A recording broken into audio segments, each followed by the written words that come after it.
C'est un objet présent dans tous les foyers. Connu pour sa forme, ses couleurs et son sifflement.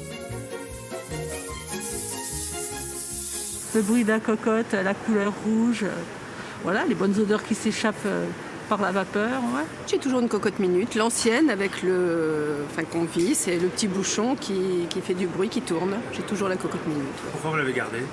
Parce qu'elle fonctionne toujours. Et lui en a plus d'une. Et voici la pièce cocotte. Mais ma cocotte, si tu savais comme t'es belle, telle que tu es. Oh ma cocotte, si tu savais comme t'es belle, telle que t'es.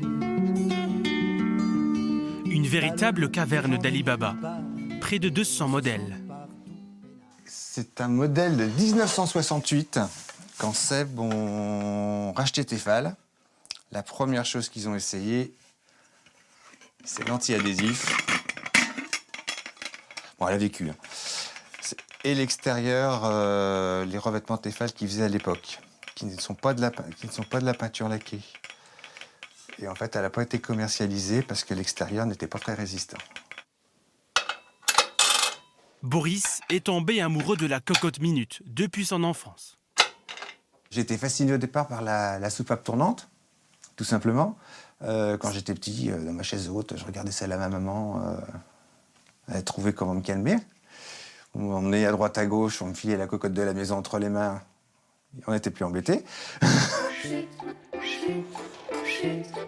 Je suis la cocotte minute. Je chute et je chahute. C'était sentimental quand on les regarde, la position de la soupape. On en retrouve toujours quelque chose. J'ai l'impression qu'elle parle. Il y en a qui paraissent plus tristes, il y en a qui... C'est marrant. Certains modèles viennent de très loin. Donc celle-ci, c'est une 14 litres que j'ai fait revenir des États-Unis. Elle était en Caroline du Nord. Et aux États-Unis, elles étaient vendues en stérilisateur à pression. Collectionneur chevronné, il consulte les sites de vente d'occasion tous les jours. Et rien ne lui échappe. Il faut toutes les regarder. Regarder toutes les photos. Il faut regarder les pièces détachées. Il faut regarder plein de choses. Regarder si elle est passée au SAV. On reconnaît. On y arrive facilement.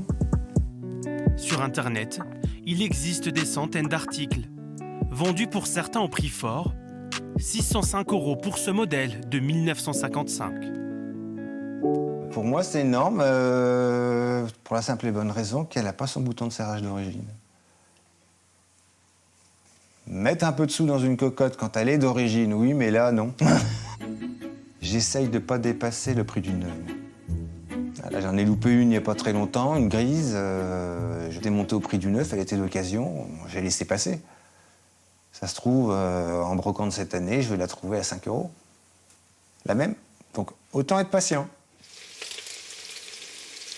Boris ne fait pas que d'accumuler des cocottes, il les utilise. Ce chef cuisinier à domicile en connaît tous les secrets.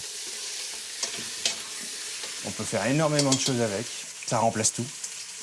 Ça remplace le four, on peut faire des gâteaux à l'intérieur, on peut faire des desserts, des crèmes renversées.